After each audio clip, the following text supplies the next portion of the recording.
Pala, ipa-private niya yung post na yun. Kaya yung dinilit niya. Tapos, anong nangyari kasi hindi niya alam na screenshot.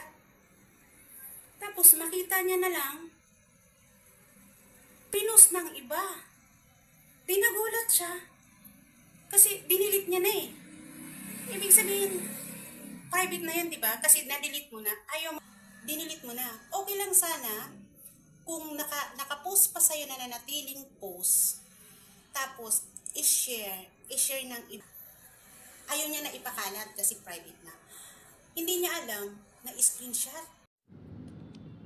Alam mo ba, dapat matutulog na ako? Kaso mayroon na naman, Diyos ko dahil, nonsense. Alam mo ba, mabuti na lang, in-screenshot ka mo. Kasi magaling kayong magsinungaling. Tapos, na-screenshot siyempre.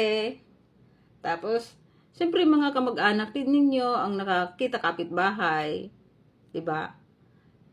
At alam nila na ikaw may asawa ka at saka yung kapatid ko may asawa. Alam mo yun, huwag kang tanga, huwag kang patanga-tanga.